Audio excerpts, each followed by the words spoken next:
Yeah, hello, everybody. And just to check, because there are quite a few of us, if we do go onto a second screen, that everybody knows how to raise a hand if needed. If you're waving at me and I don't see, you'll find the reaction to that smiley face at the bottom of your screen.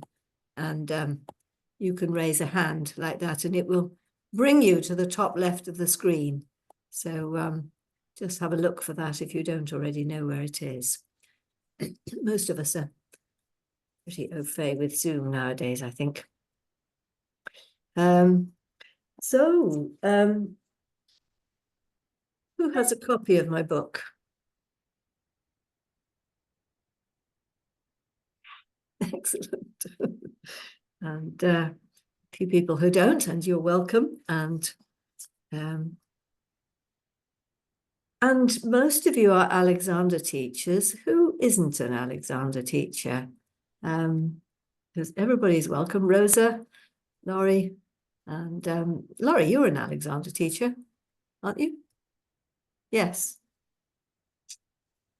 No, I've studied for a long time, but I am not certified in actively teaching. All right. Okay. Do you know, I never realized that. That's good. And Rosa, you're a keen pupil, are you? Yeah, I'm kind of not training at the moment, but I was with Peter Notes. Right. Yeah.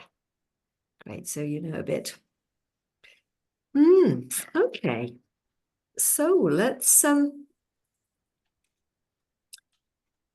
just set the scene. I'm going to talk for about 10 minutes to start with, and then we'll do an exploration. And Christine, you're just an Alexander student. Lovely. Not just, you are an Alexander student. Marvelous. Thank you. Good. Who doesn't know my work at all, by the way? Who's unfamiliar with what I do? And I think most of you here have some idea. Have you, Rosa and Christine, have you seen some of my videos, or yeah, lovely. So I'm going to say talk for about 10 minutes, and then we'll do our first exploration, and then we'll talk a bit more, and then we'll do another exploration, and we'll keep taking questions. And anytime you want to stop me and say something, please do. This is totally an interactive event. So just a bit about me to start with. I started off by studying zoology. I always loved the living animals bit. The minute they were dead, they're not interesting because life is in the living. And then I went on and started a PhD, which was a disaster. And my back seized up and I nearly had a nervous breakdown. And that's what took me to my first Alexander lessons. And they were with Carrington teachers, lovely skilled teachers, and they sorted the crisis. They brought me to a quiet place. I didn't have to do anything, which was just what I needed at the time. And I'm just going to switch my phone off now. And I still didn't have to do anything after 2 years, 3 years with them. I was still just invited just to be and to let the process happen for me. And then I trained at Misha Magadoff's, of course, McDonald's school, and Ilana was one of my teachers. Thank you, Ilana. And it was a fantastic training. But in it, I was still relatively passive, although it built a lot of strength. Do you know, I put on 7 pounds of muscle in my first term. Everything seemed to really strengthen up. It was very vibrant, very alive, lots of exploration invited. I loved it. Very confidence building as well. And then I finished and built a practice very quickly and discovered the hard way that I didn't know how to look after myself. I couldn't handle dynamics in lessons. My use fell apart. And that's what took me to Miss Goldie. And she wasted no time in telling me I knew nothing. And for those who don't know who Miss Goldie was, she was one of Alexander's very first teachers. She was 86 when I went to her. She trained with him the apprenticeship way before the training schools began. And she was a bit of a dragon, but you can do that if you're 86, I guess. And as I say, she was pretty abusive, really, actually, but telling me all sorts of horrible things that I wasn't honouring the name of Alexander in what I was doing. Fortunately, I knew how to put on a magic raincoat and shed the abusive aspect of it and just hear the underlying message, which was, you don't know as much as you think you do. And that was fine, because I thought, if she can see I'm a mess, because nobody else seemed to see I was a mess. They saw that I moved freely and could go in and out of chairs nicely, and they didn't really see the mess. And she did. And I thought, well, if she can see it, maybe she can sort it. So I'll put myself in her hands. And I did that.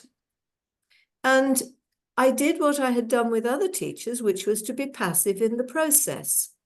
And apparently that was not enough. In lesson 6, she attacked me verbally. How many lessons have you taken?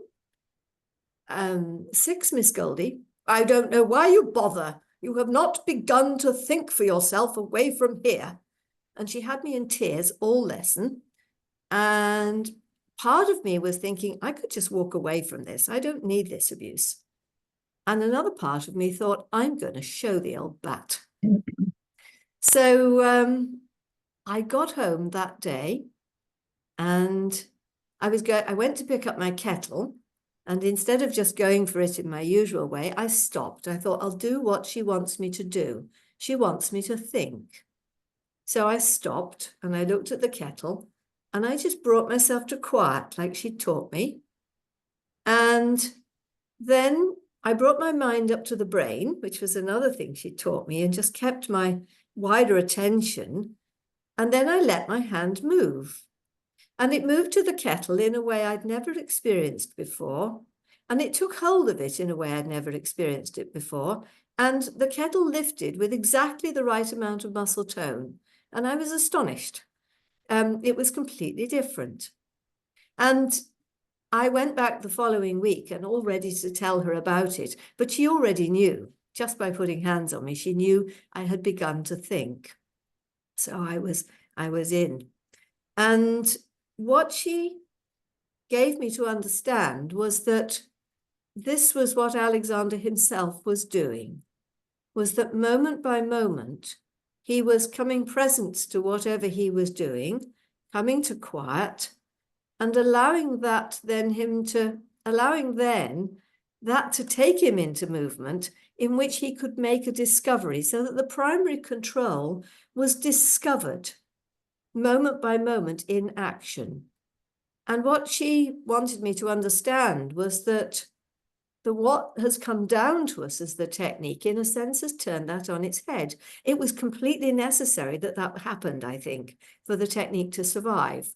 But now we need to know it the other way up. And so we organize our head-neck-back relationship into primary control and then move to the kettle. Whereas for Alexander, it was the other way round. So that was a huge revelation. And it really answered a question I'd been asking from the beginning, which was, how did Alexander develop the technique? Because I asked one senior teacher early on, and she said, Alexander was a very clever person. We can't do that. And I thought, fudge, you don't know. So that was amazing to start to get an insight into that. Anyone want to comment right away on that? Because I've just dropped a little bombshell, perhaps. So would anyone like to say anything? Hi, Margie, by the way, glad you got in. No, let's go straight into an exploration then of how good use emerges if only we can come to quiet and get out of the way. And let's explore that with discovering how to free the neck. And again, this sort of answers a question for me as well, this way of doing it, because I've always thought, well, dogs don't think, how do I need to free my neck. So let's just, you can stand or sit, and let's let yourself look out at your room and receive what you're seeing. Because so often when we look out, we sort of mentally go out and grab what we're seeing, and instead just to receive it right back to you. And so what you're looking at is over there, and the light rays, the information, the vision of the object comes back across space right to you. And so you could imagine this like you've got a feather on your nose. Anyone who's done Bates will recognize the feather. A feather on your nose that goes right from you to what you're looking at. It's an extendable feather. And that feather then can brush over what you're seeing very gently. And so it's gathering information and sending it back up the feather to you of texture and shape and contour. And it might then brush to the side to what it lands on next, which for me is a bit of wall. I'm looking at my light, and then if I go left a little bit, I see a bit of wall. And normally my eye would just jump from there to, say, the door handle. But with a feather, the feather can brush over the wall, and then it can brush along the various panes of the door panels, and picking up all that information and feeding it along the feather back to me. Whereas again, normally I would just see, oh yes, light wall, door panel, and not take in the richness of what I'm seeing. Color, shadow, light, sparkle even, all that, the richness of detail that an artist might see. Now, as you're doing this, is anyone aware their eyes just want to jump, jump, jump, jump, jump as they move, as the feather just glides along? Maybe your feather doesn't want to glide, it wants to jump. Anyone aware of that? Or maybe your eye doesn't want to move at all, it just wants to fix and glaze in one place. So to come out of that, just imagine now that that feather comes right the way back through your brain to the back of your head, to the primary visual cortex. And what you might notice, if you let that feather extend out into the room but back to your visual cortex, is it now brings in more of a sense of spatial awareness. Anyone aware of that? There's more of a sense of space and the whole room being present, and in the middle of which you've got your primary focus, which might be what you're directly looking at, but the whole room is present as well. And also, perhaps with the brain feather, there's also a sense of self, that it brings you back into the frame. Because so often we just leap out at the world to gather information from the world, but we somehow lose ourselves in the process. So you've actually got, at this point, 3 aspects to your field of awareness. Your awareness of yourself, and your awareness of the whole room, of which the whole room is actually the primary.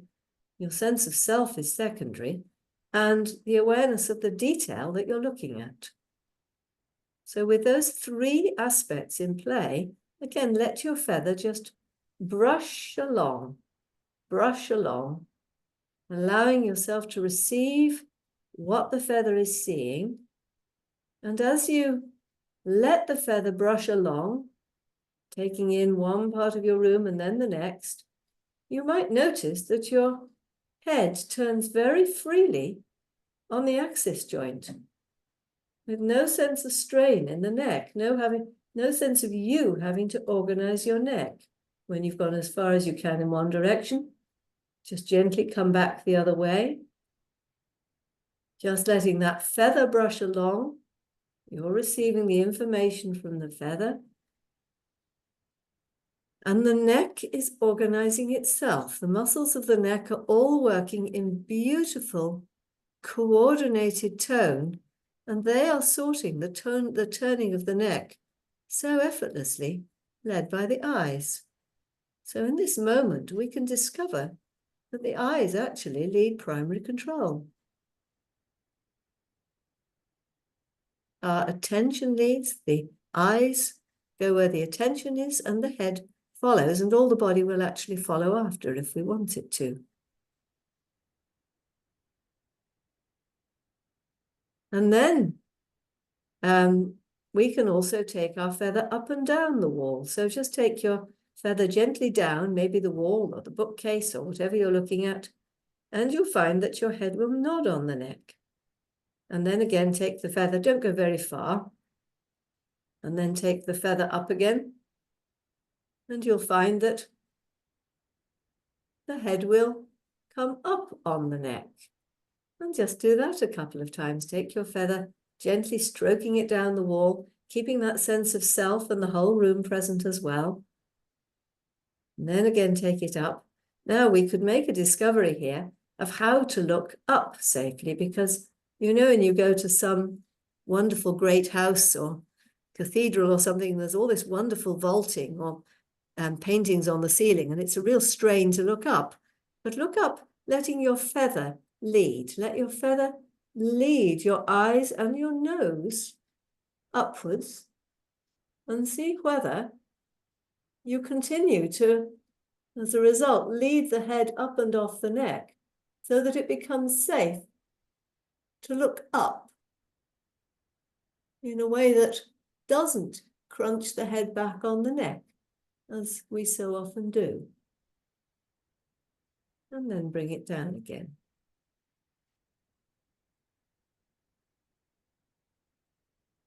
So, does anyone notice also how this brings you to a quieter place in yourself? Anyone like to comment on all this? On this little exercise, exploration? How did you find it? Oops, Nora started screen sharing. I don't think you meant to do that, Nora. Can you come out of that again? Can you press stop share?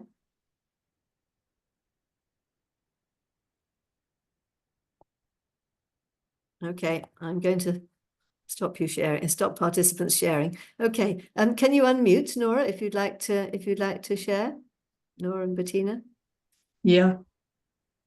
I'd just like to share something about the feather. Yeah. Especially maybe for those who do that the first time. I found this so strange in the beginning. I just couldn't get in touch with that feather. And I just, left it, didn't do it anymore. I just did it in my way. And now when I do it again with you, it just clicked. Ah, that's good. So that might be helpful maybe for others who thought as well, what a strange thing, feather, and where is it? Is it up here or where does it go? At the tip of the nose, actually, I didn't specify. It's the tip of the nose we want it on, this one. Because the tip of the nose is actually level with the atlanto-occipital. Okay. So I think it leads the whole maxillary area of the body. Mm-hmm. And that balances with the eyes. And then we actually have the whole balance of the head all working together. So there's actually a lot in that feather. Thank you. Anyone else like to comment? Rachel, nice to see you. Long time no see. How did you find the feather? Martina, yes. Yeah, for me it was really very smooth and soft, and it felt really relaxing. So afterwards, my neck got really relaxed.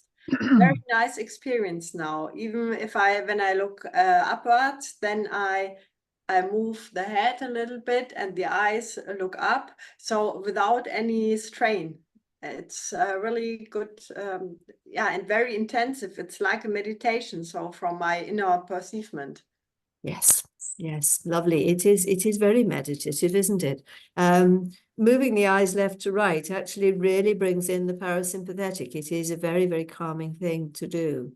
And Alexander did use the eyes a lot. He just didn't write about it, but he directed his trainees to keep seeing. So I think he did know about this, but he didn't sort of put it together. That I think it's that it really does lead primary control. And I'm not the only one to have said that.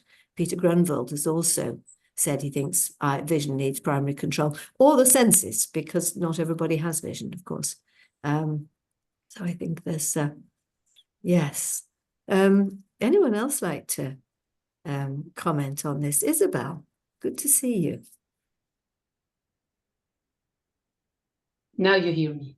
Do you hear Yes. me? I Yeah. do, yes. Yes, hello. At the beginning, I had a little confusion about the level of the eye and the nose, because the eyes are more up and the nose is deeper.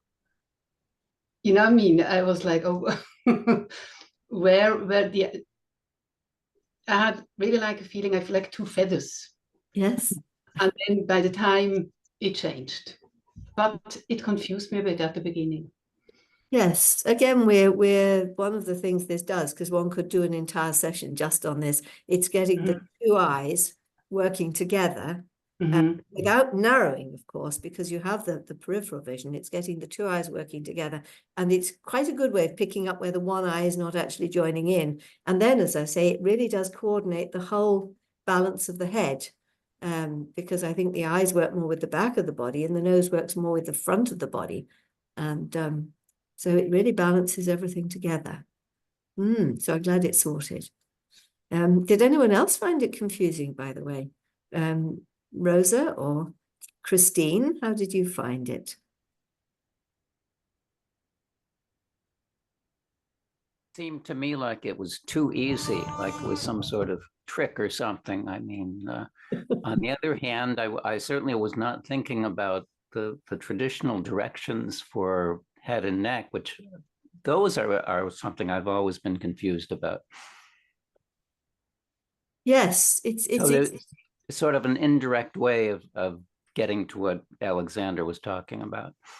Yes, absolutely. And I think it's Marjorie Barlow actually writes in The Examined Life, I think, if you have a pupil and you just can't free their neck, get them looking out round the room and get them moving their eyes side to side. So she sort of discovered it as well. But I think it's very important. I think it was a very important part of Alexander's work, which again, he didn't necessarily articulate everything he discovered.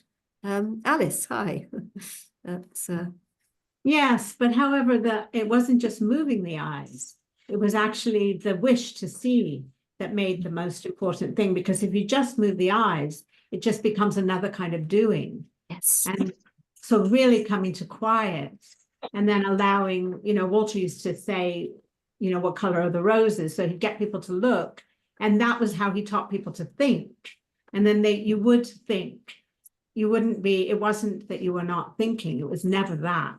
But it was always that it came from this ability to decide what you want to look at, which changes things in the whole system. And then you look from there. And then if you keep looking, then the wish leads the eyes, that lead the head, that leads the body. And that's the primary control. That's beautiful. That's beautifully put. And I didn't know Carrington taught that so explicitly. That's lovely, because that's absolutely it. Just so often we think we're seeing and we're not. There has to be this intent to actually receive what you're seeing, doesn't there? That's beautiful. Thank you, Alice, for that. Yeah. So this hasn't, I think been articulated enough, but there it was. Yeah, thank you.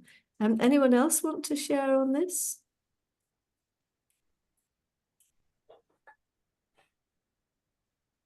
So let's move on.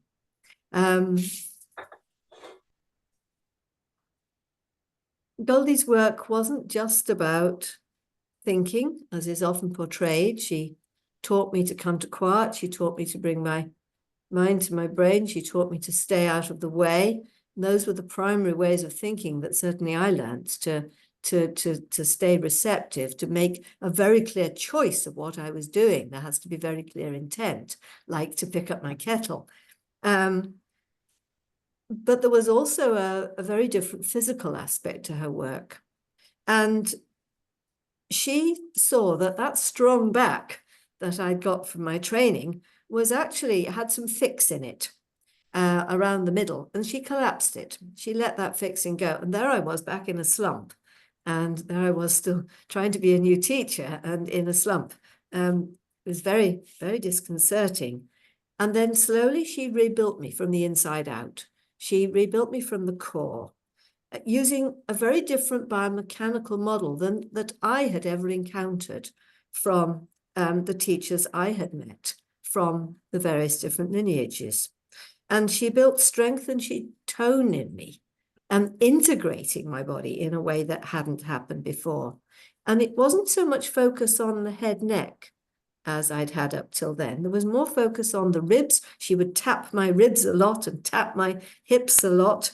And she was coordinating the different parts of my torso and coordinating the torso and the legs so that every part of the body supported every other part. And she would talk about that a lot. And did anyone see my Facebook post asking whether you thought FM was used to slump when nobody was looking? Did anyone see that? The reason I don't think he did is because I think he'd found his way back to the coordination, that the integration of his whole system, like small children have, because a very small child doesn't slump, do they? They just are always poised because their whole system is integrated, front, back, all the muscle groups are working. And I think that's what Alexander had, because after all, confess it, who of us actually have a quiet slump sometimes when nobody's looking, if we're tired and a bit run down or whatever. And that's, I think we're working out of that when we really get the muscle groups working. That doesn't actually have to happen. So I did 4 years of work with Miss Goldie and discovered these two aspects of the technique that I hadn't met before, this discovery process, a different way of approaching primary control, and then this different biomechanical use that I'd never met. Now, someone like Alice, who had the benefit of training with Carrington, may have met that, but I didn't. And these are two sides of the Alexander technique that are the two sides of one coin. And again, just to say before I go any further, I'm certainly, please don't think I'm criticizing anybody. My trainers were lovely. Everybody has done their best. Carrington and MacDonald were amazing men. But I don't think everything came down to us. This was something Goldie wanted me to be very clear about. And I also now think there was stuff that Goldie didn't know about. And I'm actually now writing a second book that is looking at the evolution of the Alexander work and what Alexander was doing right at the beginning and why certain things got left behind. And I'm putting together the evidence for saying what I'm saying, because I know it's not a message everybody wants to hear, is that things, and also I think it's come down to some teachers, but it's not come down through other training schools. And I think it would be great if everybody had the whole package. So this needs to be made more explicit. So my lessons set me on a 30-year journey to discover why Goldie's work was so different, what was happening, and how one might explain it. And it took me down very many roads. I went to John Hunter, who was another of the trainers at Misha, but who himself had been to Goldie, and that's why I went to Goldie. And he also introduced me to Alexander's first breathing processes when those early articles book came out, Alexander's earliest work that was produced, and John did workshops on Alexander's early breathing. I also went through him to Erica Whitaker, and she was the one who really showed me how the eyes were involved. You worked with her, Robin? A little bit. Yes, well, I certainly didn't get enough of her. But she was so dynamic and so alive, wasn't she? Everything she did was out into life. And then there was Bates' technique, which I was already doing before I went to Miss Goldie, which I think allowed me to understand that whole come to quiet, stay out of the way in the room. And then that took me to Peter Grunwald. I worked with Bob Britton, and he was the one who introduced me to functional anatomy, which was a wonderful development.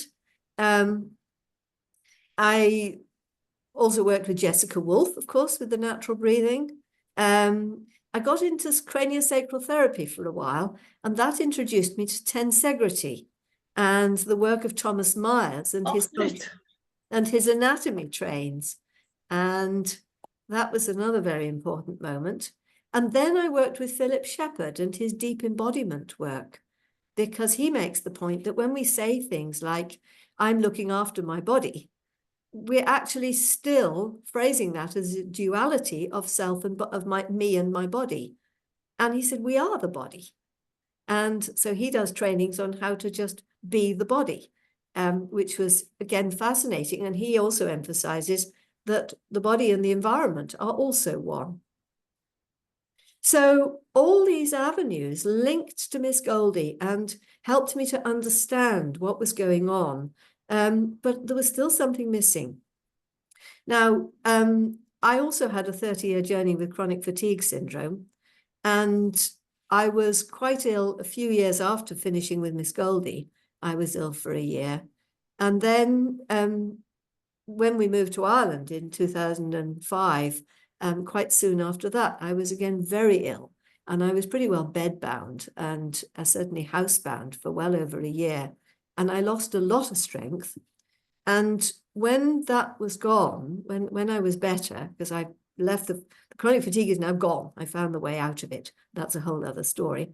I needed to rebuild my strength. So I used Miss Goldie's principles of come to quiet, make clear choices, let the movement do itself, make discoveries, and so on. And it was very beautiful, but it didn't bring me back the strength. And I kept thinking, when does the strength come back? I was evidently missing something. And it was Rosa Louisa who suggested, and she wrote the foreword to the book, it was she who suggested I got in touch with Jean de Massuero, who is a French Alexander teacher, who is also asking the question of how did Alexander develop the technique. But he was coming from an engineering background rather than a zoological background. So he asked very different questions to me. He has, because of the engineering, he knows his maths and his physics, which I don't. So he'd read Bernstein, the father of modern biomechanics, which is all physics. I can't read it. And he also started looking at the Delsart link, because right back at the beginning, Alexander advertised himself as a teacher of the Delsart method. And so Jandot did a mixture of looking at Delsart and Alexander's writings in great detail and finding mosaics of clues to put together how Alexander might have developed the work. And what he picked up on were the pulls, because which are always done from spatial awareness. They're not done in a doing way, right back into Delsart's work, although it's not quite phrased like that.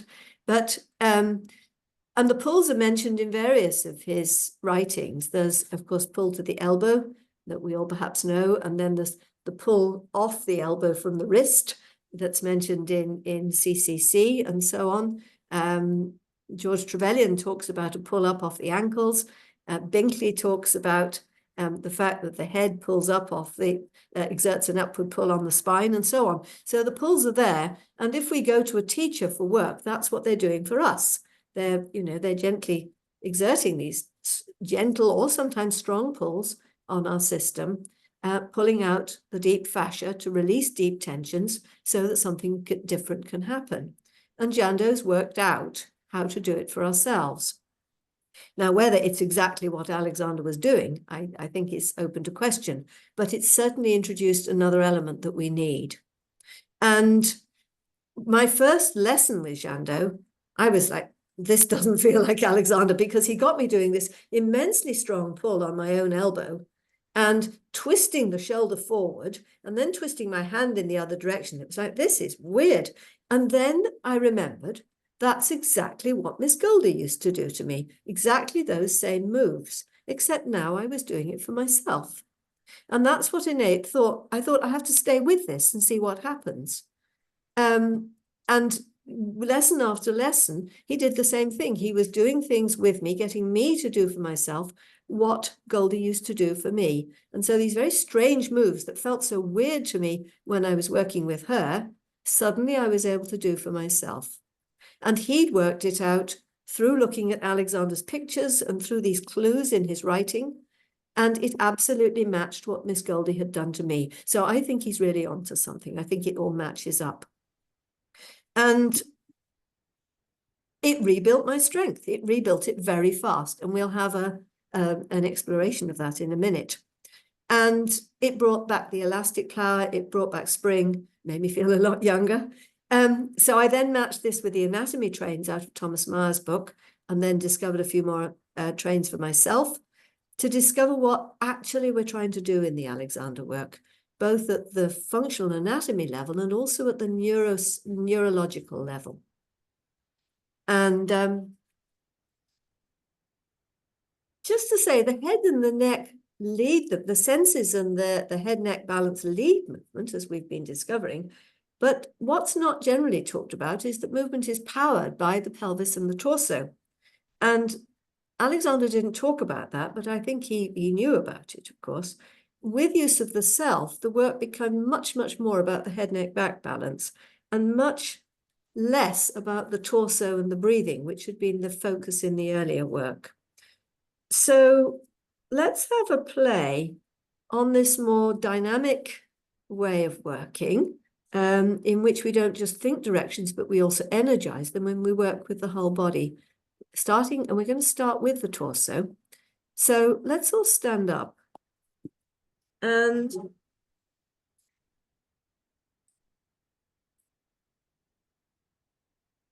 I want you to, if everybody finds a book that they can stand on, this isn't quite big enough, but it's about, half an inch, a centimetre and a half. But you want a book that your foot can sit comfortably on. So I use the book simply because it's an easier way of accessing what we're going to do. But it's a move that I actually learned from Miss Goldie in a procedure that was originally called stepping to the side. And what Miss Goldie would do with me is, with her hands firmly on me, she'd get me to pick one foot up and step to the side. And invariably, I would sort of do a bit of a lean or a lurch or stick my hip out or something, and she'd be there saying, no, think up, think up, think up. So let's discover how to bring about that integration of the body that she was after. Just put one foot on the book, and you'll find that your pelvis is now on an angle. And so what we're going to look to do is to bring the hips back level again, so that this hip doesn't want to bulge out. And what I want you to use is the muscles here. You're going to be using the gluteus medius, which goes between the iliac crest and the greater trochanter at the top of the hip. And you're also going to be using the top of the gluteus maximus, the bum muscle.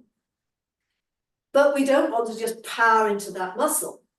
So we're going to come back to that lovely spatial awareness we had earlier, thinking about your brain feather right back to the primary visual cortex, and letting your whole room come present so that we stay out of the way and your mind has come back up right to the top of you, so that again, we're not going down into the body to try and organize something in the body. We're up out of the way.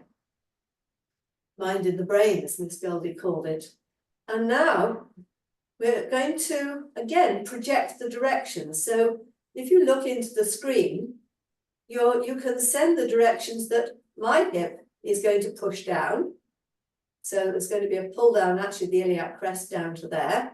And so we're just going to think that direction in the mirror. That's the direction I want. And now I want you to energize it. Actually, let something happen in the body and let that come into action. And what you might find, if you get it right, is that this hip just lifts up, but there's none of this going on, and the body doesn't have to lurch. You can just send that down, but you're energizing it. And what you might notice is that if you do that, your two hands move apart from each other. If you put a little hand there as well, the whole side of the body lifts up off the leg.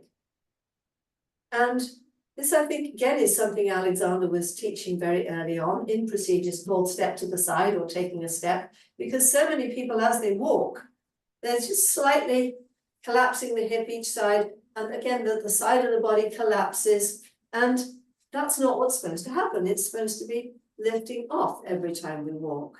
So we start to wake up this side of the body to support us upright. How are we doing? Let's just try the other foot as well.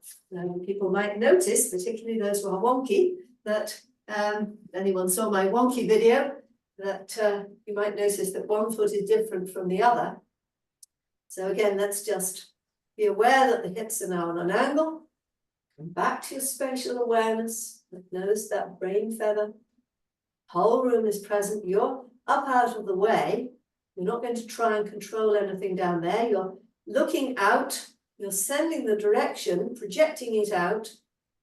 Yes, I want to send that hip to pull down that way. And then, having sent that direction out there, then let it energize.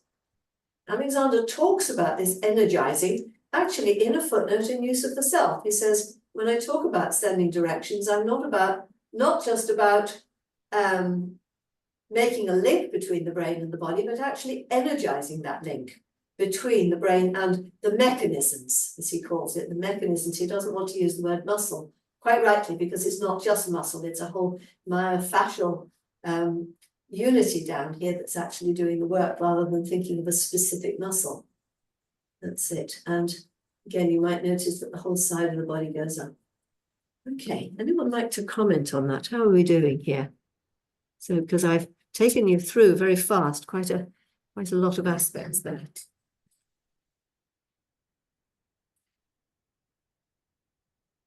Lily. Yes, I'll say it's really nice, and you especially tell it when you take a walk, how it lengthens the sides. And I know usually I'm thinking of lengthening like this.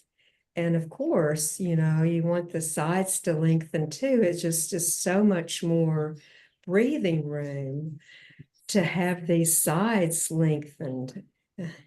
Lovely, thank you. All the way up through the underarm area too. Absolutely, and not the shoulders. The shoulders are not involved, are they? They just float on top. Yes, yes. Anyone else like to comment?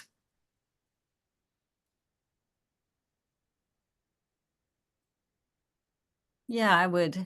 So I'm reflecting, this is a little personal disclosure, but my mother is getting on in years, and I was at the doctor with her yesterday, and they had taken an x-ray of her torso for various medical purposes. And she's very, like one side is very collapsed and one side is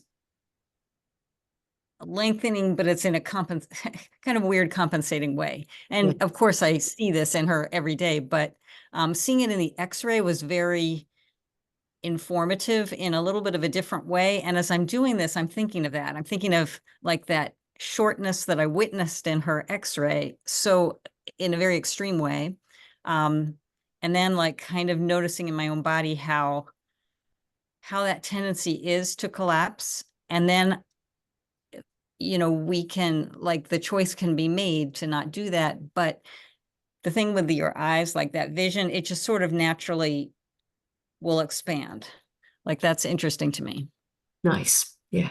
And I've certainly used this one with my own mother, who's very collapsed forwards. And the oldest person I did it with was a 90-year-old who was incredibly collapsed. And we actually got the sides of his body working again. I don't think they'd worked for years. But it's also good for anyone with a sort of scoliotic sort of thing to get that side of the body learning how to support itself. Right. So, yes, if your mother's open to it. We'll see. She did have Alexander lessons from another teacher years ago, but she has her little ways, and she stopped it after a while, even though she thought it was very beneficial at the time. Working in family is not always easy. So no, that's why I had another teacher do it. Well, yes, right. Yes. Yeah, thank you very much. Well, I'm going to have to leave a little bit early, but I've so appreciated this. Thank you. Thank you. Yes, do watch the end of the video when we send it. Yes. So anyone else like to comment who hasn't done this before, perhaps? Kathy, how did you find it? Or Well, I like the idea of the book. I've been incorporating that since I saw it in the book. So I actually heard it from Michaela, who's a friend of mine. Oh, right. And yeah, I think it's kind of brilliant to kind of put the body at some kind of imbalance to discover balance. Yeah, no, very lovely. Yes, it's just a useful device. Once you've found it on the book, it's easier to find it on the floor. But I find with pupils, particularly, that to introduce the book just makes it more accessible. Yeah, and then one can find it on the floor, and even perhaps find it sitting down. You know, if you just let those muscles go, right, as you're sitting, and you'll find you'll slump, and then send those hips down, and up you go again. So it's a very important part of our structural support. Anita, did I see a hand go up? Yes, I have done this many times before in your classes and with other students. But this time I got a little different sense of the movement beginning in the hips and so isolated from the rest of my body, from my shoulders and my legs. It was just my hips, and it was just a lovely feeling. Yeah. Yes, there's this paradox, isn't there, by that only when we fully isolate an area into, you know, it activating, do we actually then integrate it with everything else. There's a real paradox there, I think. Let's take this exploration to the next stage. And what I forgot to do before we started, so let's do it now anyway, is just take if you've got a chair, we can do it on the ground, just do a press up and see how good your press ups are at the moment. Just see how you are. I'm doing a press up right now. You can do it on a wall if you're not confident to do it on a chair. Just to sort of see how you are in this moment. Give everybody a moment to do that.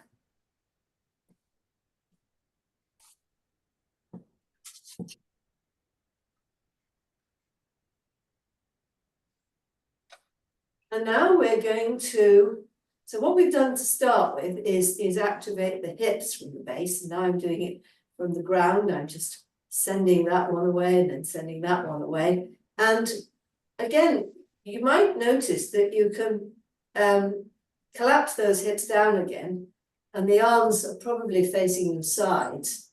Now, if I sort of give a little slump, now I'm going to activate those hips again. And not merely does the body grow up, but the arms actually start to turn around. So I can slump down, and the arms will probably face in towards the body. I'm going to send my hips down, and the arms grow, turn around. And does anyone know that little Alexander instruction to have an egg under the armpit that you don't crush?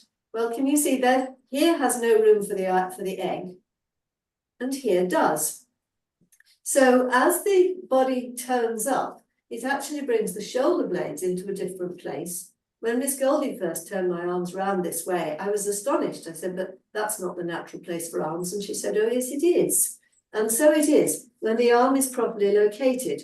So let's take that even further by putting a little string on your elbow, an imaginary string, and just letting somebody, again, you can picture this happening in the mirror, you can project that, in the screen.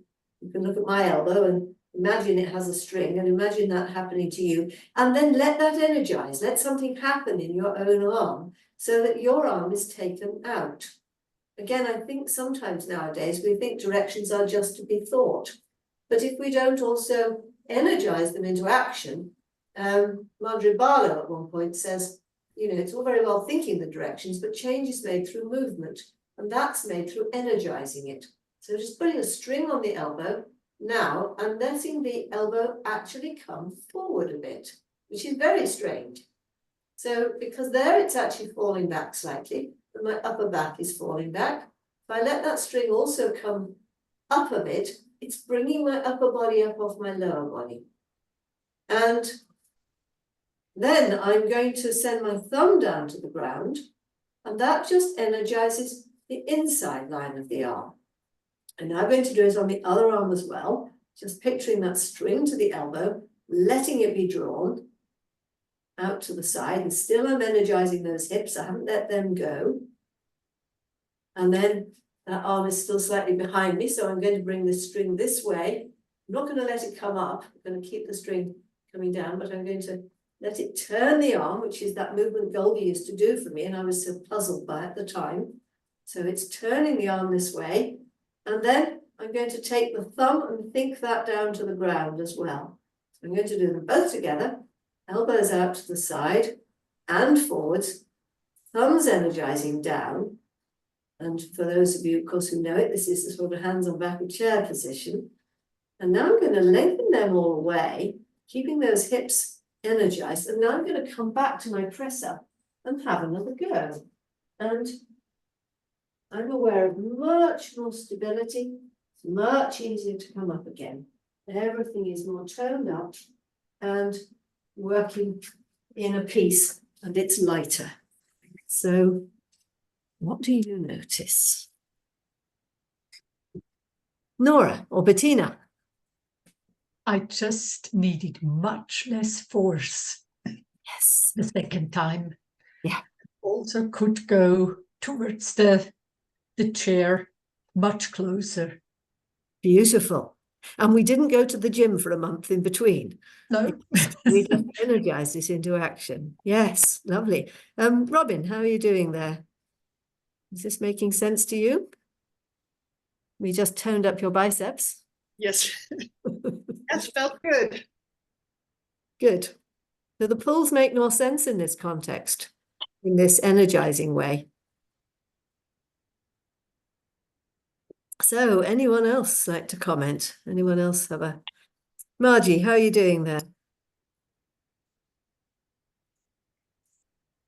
You want to unmute?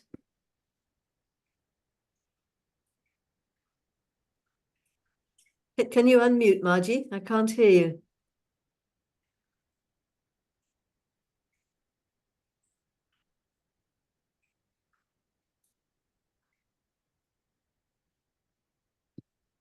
Get my computer in.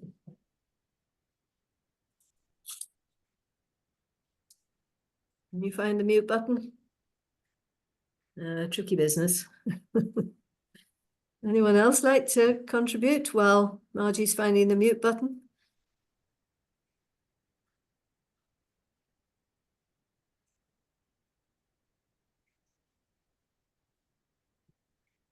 Rosa, how is that for you?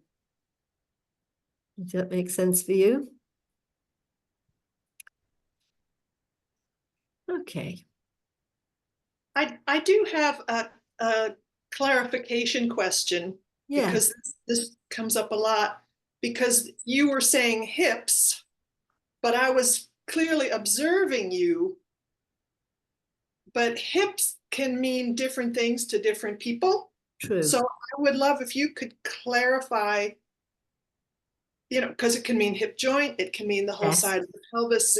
Yes. But I by observing you, I think I understood. But I would love to hear you give a little clarification, please. Yes, absolutely. Yes, thank you for asking that, because it is confusing. It's the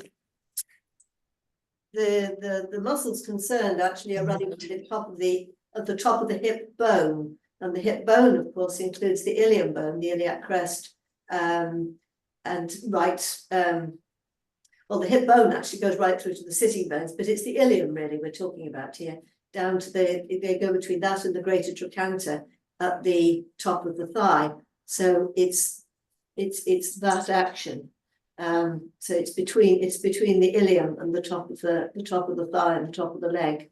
Does that answer the question? Because also there's the hip joint, there's the sitting bones, there's the pubic bone. Yeah, that's exactly what I was looking for. Thank you. Yes. And the hips I always think of as where you sit a box or where you sit a child, that top bone. Yeah. And it is now properly called the hip bone, apparently.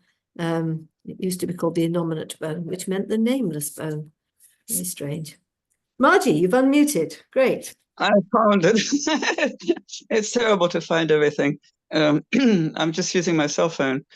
So, Fine. and it's difficult to find all the different parts of the body, or what to do, what energizing feels like and everything. Yeah. Did it Yeah. work for you? Did you get a sense? I think a little bit. Good. Yeah. Good. Yeah. Starting. Yeah. Okay. So we've just to show you the 12 fundamentals, because the book, after all, is called The 12 Fundamentals of Integrated Movement. And here are the 12 fundamentals. And they fell very nicely into a nice diagram. Here's the physical fundamentals, because when people think about the body, this is the only bit they tend to think about. But in that, there's several elements to that, which are these kinetic chains, these muscle chains that organize our body in relationship to gravity. But you've also got the balanced fascial continuity, the tensegrity structure. So I think there's a tensegrity structure that is our baseline structure, which is the continuity of everything to everything. And then this is the biomechanics, how it all organizes in relationship to gravity and other forces on the body. And the whole thing is in spirals, which allows us to move. Without the spirals, we couldn't move. And when you put those three fundamentals together, what you get is a functional body that will morph into movement. You get a lovely bendy toy, but it won't do anything unless you include these other two elements. And that's what most physical work doesn't do.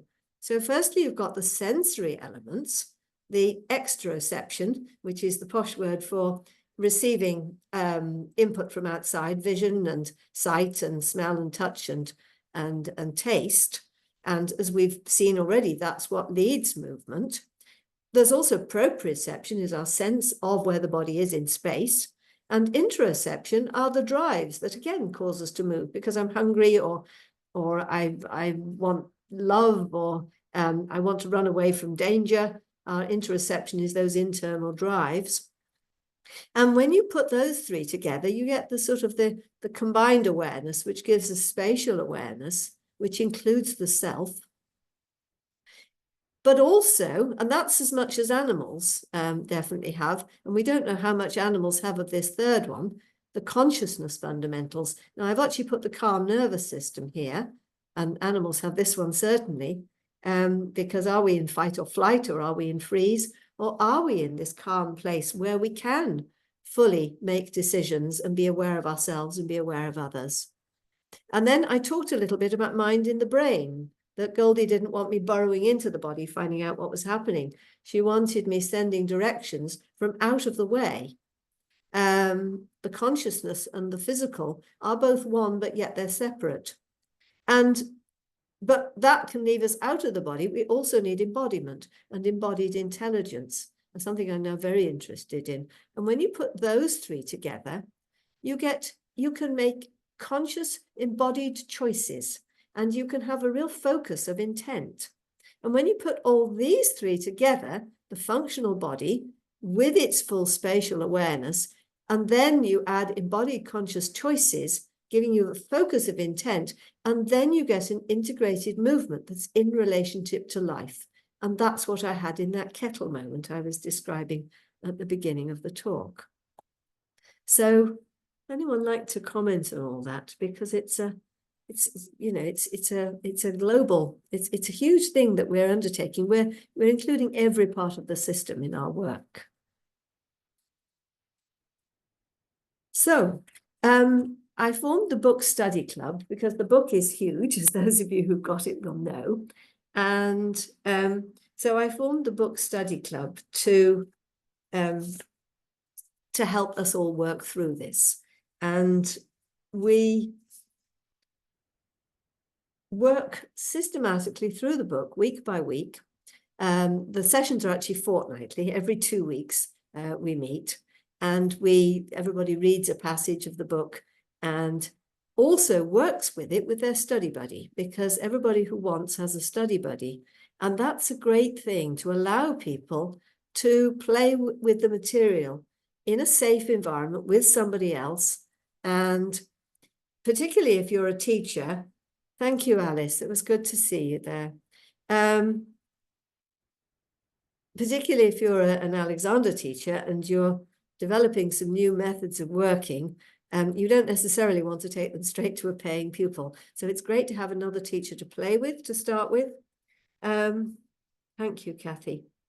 And also, with your study buddy, you learn not merely to how to do the exercise for each exploration for yourself, but you learn how to talk somebody else through it.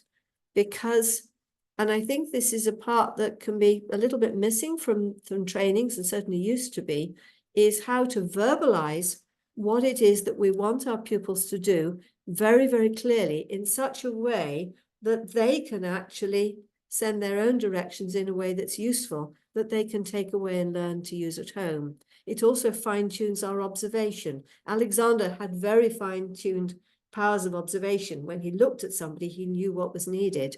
And again, if we only work with our hands, we don't develop that power of observation. So it's a great opportunity to develop one's powers of observation, of articulation, of making it very clear what we're about, and also then of getting the pupil to feedback. So to be part of that process two-way is quite an immense process. And any people who are pupils in the club, we can share them with a teacher so that a teacher has a practice pupil, and that can be very useful for teacher and pupil for those who want. And so in the sessions, we work through the explorations together, and we discuss them, and we discuss the theory behind them, but also we can look at in more detail at people's particular problems or problems around vision, like, you know, if my eyes doesn't work very well, what then? Or if I am in a bit of a scoliosis, how do I use this to help myself out of it? And so on. How do I learn to keep the tone? Because, you know, so often we have to go to the gym to build tone. And I think Miss Goldie and Alexander's ideal was that if we were keeping this level of tone in daily life, we wouldn't have to go running to the gym, that the daily life would be keeping the tone going in a way that so many of us let us go. And Goldie wasn't just about, she wasn't about holding tone. It was more that you find the tone and then you don't let it go. So it's always about not letting it go rather than holding it. So it's still a non-doing process.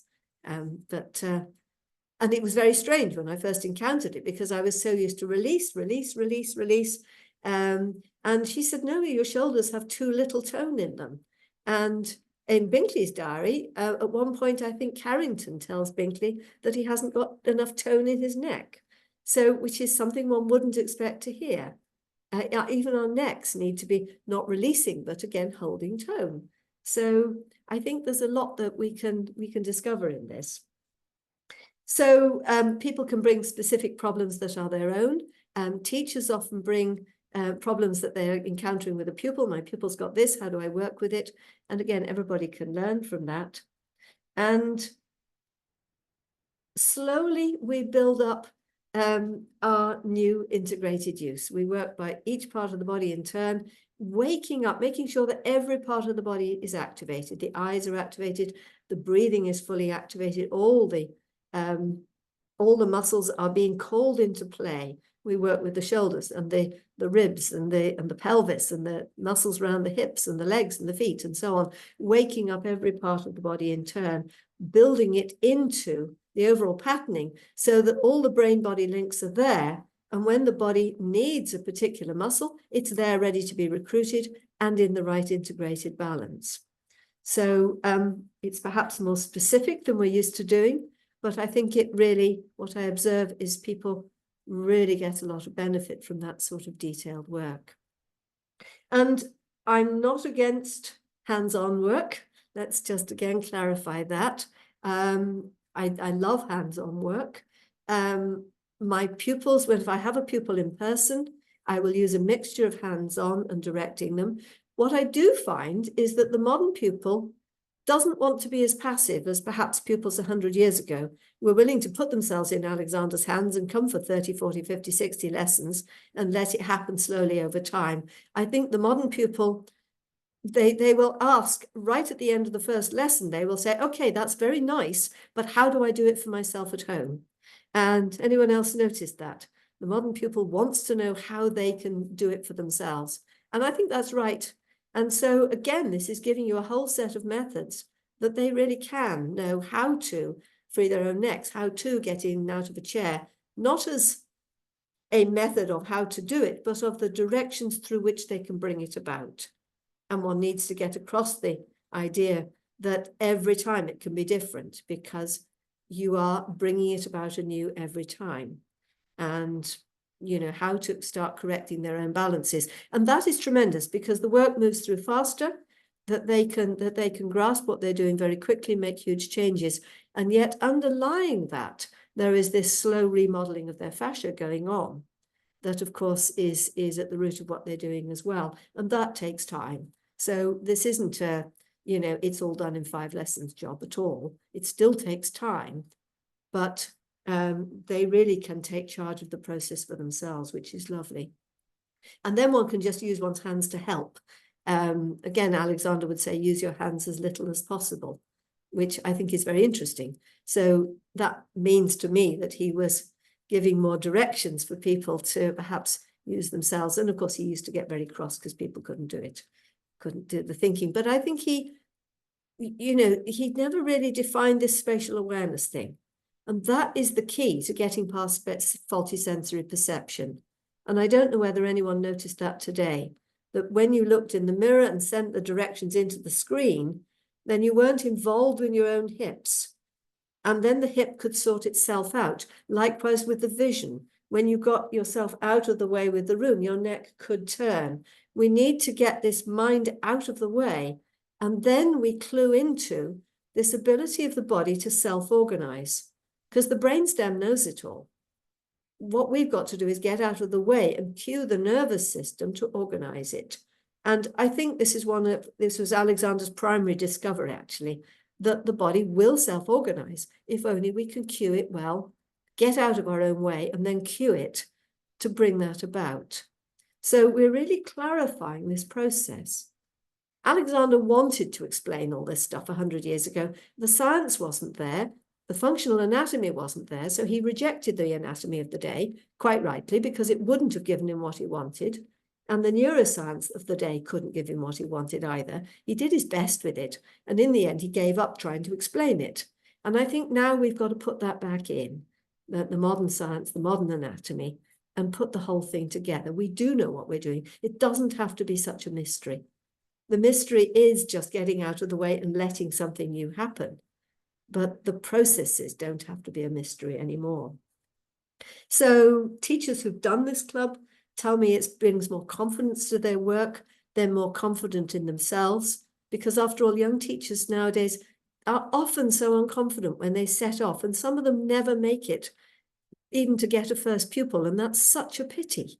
And again, no criticism to anybody, but that's what's come down to us, is this lack of clarity, and we need to put that back in. And we get a lot of young teachers in the club who then feel much more confident to get pupils and know what they're doing, and still absolutely using the principles of the technique, but with more clarity in it. So yeah, there's a new club is forming now, the new group. We always work a cohort who work together through the whole book. It takes as long as that group takes. I think some groups have gone through in about 18 months. Other groups take a bit longer. Some of them take up to 2 years, but they're really happy about it when that happens, it seems. And we meet, as I say, every 2 weeks. And the next club starts on Monday the 13th, which is not this coming Monday, but the Monday after that, 10 days time. And this club will be at 2 o'clock UK time, which is 9 o'clock in New York, and 3 o'clock in Germany, and not sure where anyone else is in the world. And I price it very, I keep the price very low so that it's affordable. It's just €25 a month.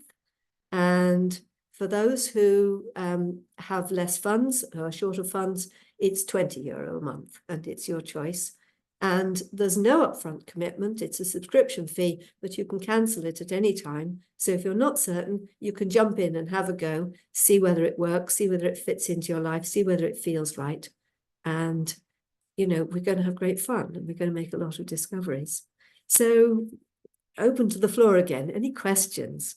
Does this sound interesting? And as I say, everybody is welcome.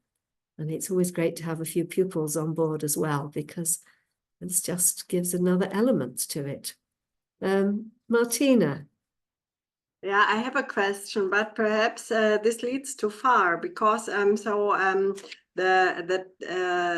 topic today was, or you announced it with, "Are you wonky?" And I asked myself where to start if you have difficulties to get on your on your left side, for example. So if it's very hard to, if you almost cannot produce a tone in certain areas of the body, and then it finds extremely difficult, do you then work more on the other side, on the right side, in order to get more imagination about and how it feels, and to get more into the thinking? Or yes, absolutely. So yes, I certainly that can happen where one side of the body is almost so shut down, there's no sense of embodiment there. And it's crucial to get the embodiment working first. So working with the eyes and finding out, does that side of the visual system work? I mean, my left side tends to be a bit shut down, and I don't often have the peripheral vision this side. But when I open up my hips on that side, in comes the peripheral vision. And the breathing, again, my left lung doesn't open so fully. When I can send the directions into my left lung, again, that opens things up. So there's all sorts of ways of opening up a side of the body that's a bit sort of closed off or a bit shut down. And it is, apart from anything else, a matter of time. That if something has been shut down, mine, I suspect there was a certain amount of damage on birth because I was breech. And I think it goes back a long way, and it's taken a lot of waking it up again. So I do believe that everything is capable of waking up, and it takes very clear intent, very clear visualizing of what one needs, and just working away at it. There's all sorts of muscle groups that we use the hip, what I call the hip laterals today. We can work in detail. We work in detail to wake up the psoas.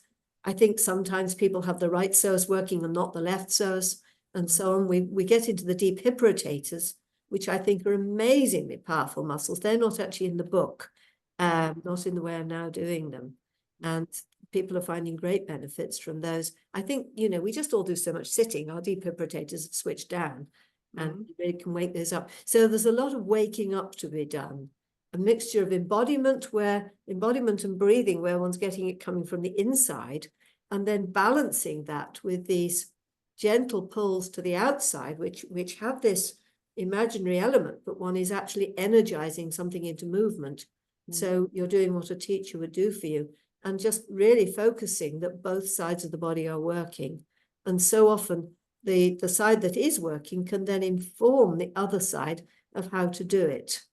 So it's a slow old process coming out of something like a scoliosis. And I'm certainly not promising that everybody can come fully erect again, because that's, you know, some scoliosis are really embedded in the shape of the skeleton at that point, and it's not going to happen. But I think one can get the body supporting much better within what's happening. Yeah, does that answer your question, Martina? Yes, thank you. Yes, anyone else want to? I put out several emails about this, one about the sort of the wonky aspect, one about toning biceps, and one about coming to quiet. So the various themes, because there are so many themes to this work.